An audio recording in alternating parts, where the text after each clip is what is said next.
Welcome to Eklavya study point and I am Sachin and आज की इस वीडियो में हम क्लास 12 की हिंदी से जो अभिव्यक्ति माध्यम से आपका टॉपिक है नाटक लिखने का व्याकरण उसके इंपॉर्टेंट क्वेश्चन आंसर्स देखने वाले हैं। तो चलिए हम वीडियो को स्टार्ट करते हैं। आपको बताना चाहूंगा कि आप इंस्टाग्राम पे मुझे फॉलो कर सकते हैं। मेरा यूजर नेम आप सभी के सामने लिखा हुआ है। अगर आपको कोई भी प्रॉब्लम हो, कोई डाउट अगर आप क्लियर करना चाहते हैं तो आप अपने मैसेजेस मुझ तक पहुंचा सकते हैं। और आगे बढ़ते हैं। आपको बताना चाहूंगा कि आप अगर हमारा टेलीग्राम ग्रुप ज्वाइन करना चाहते हैं तो class 12 ESP new group search मार के आप टेलीग्राम में हमारे ज्वाइन हो सकते हैं। और वेबसाइट पे आपको नोट्स प्रोवाइड करवा दिए जाते हैं। www.eklavyastudypoint.com हमारी वेबसाइट है, तो आप वेबसाइट को विजिट करना ना भूलें। तो चलिए फिर अब हम आगे बढ़ते हैं। आज का हमारा पहला प्रश्न है, नाटक क्या होता है, यह कहानी से किस रूप में भिन्न है। ये प्रश्न आपसे पूछा जा सकता है। तो देखिए, भारतीय साहित्य परंपरा में नाटक को श्रव्य काव्य कहा जाता है, यानी कि जिसको हम सुनते भी हैं। और साहित्य की अन्य विधाएं तो केवल लिखित रूप में होती है, जबकि नाटक तो हम देख भी सकते हैं। ओके, सिर्फ ये लिखा नहीं जाता, इसको आप देख भी सकते हो मंच पे। ओके, नाटक को काव्य का उत्कृष्ट रूप माना जाता है। नाटक का रंगमंच पर अभिनय किया जाता है। अगर आप देखोगे तो एक्टिंग होती है प्रॉपर नाटक की। और नाटक का वास्तविक आनंद तभी आता है जब हम इसको रंगमंच पे देखते हैं, ठीक है, जब हम इसको स्टेज पे देखते हैं। बाकी कहानी के बारे में तो मैंने आपको पढ़ा ही दिया था, ठीक है, कि नाट मतलब क्या होता है ये। और लेकिन जो नाटक का संबंध है वो लेखक, निर्देशक, पात्र, दर्शक, श्रोता, अन्य लोग जितने भी हैं सभी से होता है। और वहीं अगर नाटक को मंच पर प्रस्तुत किया जाता है, नाटक में अभिनय, मंच सज्जा, प्रकाश व्यवस्था, यानी कि पूरा एक स्टेज होता है, लाइटनिंग होती है, गाना बजाना सब कुछ होता है नाटक के अंदर। तो ये हो जाएगा। नाटक लेखन में समय के बंधन का क्या महत्व है, समझाइए। तो देखिए, नाटक लेखन में समय के बंधन का बहुत महत्व होता है, क्योंकि नाटक का प्रथम अंग समय का बंधन ही है। क्योंकि समय का यह बंधन नाटक की रचना पर अपना पूरा प्रभाव डालता है। इसलिए नाटक को शुरुआत से लेकर अंत तक एक निश्चित समय के अंदर खत्म करना होता है। एक टाइम लिमिट होती है जिसमें हर किसी किरदार का अपना एक टाइम होता है। नाटक का विषय भूतकाल हो या भविष्यकाल, दोनों ही स्थितियों में वर्तमान काल संयोजित होता है। यानी कि आप चाहे किसी प्राचीन के उसके बारे में कुछ कर रहे हो, चाहे आप कुछ फ्यूचर का दिखाना चाह रहे हो नाटक में, लेकिन आपको टाइम का ध्यान रखना होता है। यही कारण है कि नाटक के मंच निर्देश हमेशा वर्तमान काल में लिखे जाते हैं। चाहे काल कोई भी हो, उसे एक समय में एक स्थान विशेष पर वर्तमान काल में ही घटित होना होता है। समय को लेकर एक और तथ्य यह है कि साहित्य की अन्य विधाओं जैसे कि कहानी, उपन्यास, कविता को हम कभी भी पढ़ते हैं, कभी भी हम मतलब सुनते हुए बीच में रोक सकते हैं और कुछ समय बाद फिर से पढ़ सुन सकते हैं। लेकिन नाटक में ऐसा नहीं होता। नाटक तो आप देख रहे हो तो वो लाइव ही चलेगा ना। जो उसके बाद आगे चलते हैं, नाटक के शिल्प पर प्रकाश डालिए। तो इसमें है कि हिंदी में नाटककारों के पास शिल्प की दृष्टि से कई विकल्प मौजूद होते हैं। ठीक है, सबसे पहले तो स्वप्न वासवदत्ता, अभिज्ञान शकुंतलम तथा मृच्छकटिकम, ये संस्कृत नाटकों का एक ढांचा है, संस्कृत में लिखे गए हैं, जिसे हम पारिभाषिक शब्दावली में शास्त्रीय कहते हैं, शास्त्रीय नाटक। ठीक है, फिर आता है लोक नाटक, जिसमें कोई लिखित आलेख नहीं होता और सब कुछ मौखिक रचना प्रक्रिया के माध्यम से घटित होता है, यानी कि सब कुछ मुंह से ही होता है वहां पे। फिर आता है पारसी नाटकों का अपना अलग ही शिल्प होता है, शेरों शायरी, गीत संगीत, ठीक है, थोड़ा मतलब संवाद अच्छे से होना। फिर है इब्सन की तर्ज पर यथार्थवादी नाटक का अपना एक अलग मुहावरा है, जो मुख्यतः गद्य पर आश्रित होते हैं। इसके अतिरिक्त नुक्कड़ नाटक होते हैं, ठीक है, उसकी भी अपनी एक अलग मतलब महत्व और अहमियत तो होती है। और अब यह नाटककार को तय करना होता है कि वह इनमें से किस शिल्प का चुनाव करता है, कि जो नाटक करने वाला है वो कैसा नाटक करने वाला है, तो वो इसमें से चुनता है। फिर है नाटक के तत्व कौन कौन से होते हैं, ये इंपॉर्टेंट क्वेश्चन है, ये आपसे पेपर में पूछा जा सकता है।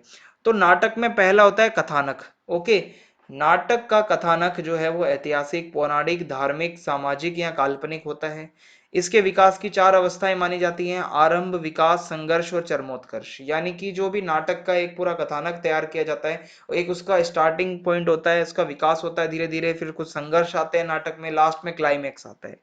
दूसरा तत्व होता है पात्र या कैरेक्टर, जिसको हम कहते हैं। तो नाटक में हीरो भी होता है, यानी कि नायक होता है, प्रतिनायक भी होता है, हीरोइन भी होती है यानी कि नायिका, अन्य सह पात्र भी होते हैं। पात्रों के बिना तो नाटक हो ही नहीं सकता, तो ये दूसरा तत्व है।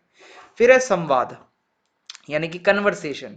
तो जिस प्रकार नाटक बिना पात्रों के संभव नहीं है, उसी प्रकार अगर कन्वर्सेशन ना हो, बातचीत ना हो पात्रों में, तो भी नाटक नहीं हो सकता, क्योंकि बातचीत से ही हमें पता चलता है कि ये नाटक चल रहा है। ठीक है, तो ये हो जाएगा।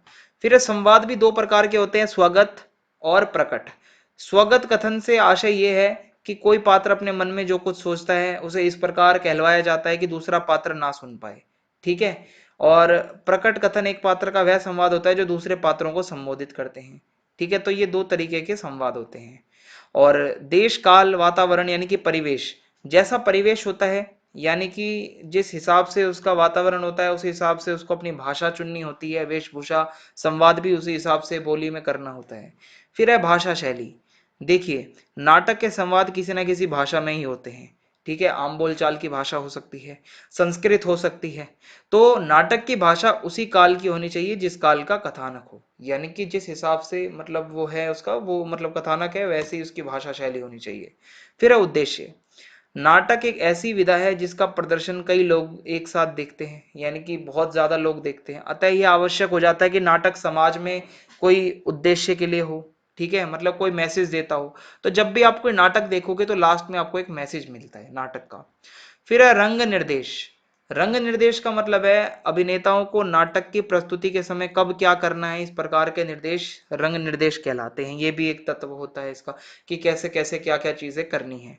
फिर अभिनेता।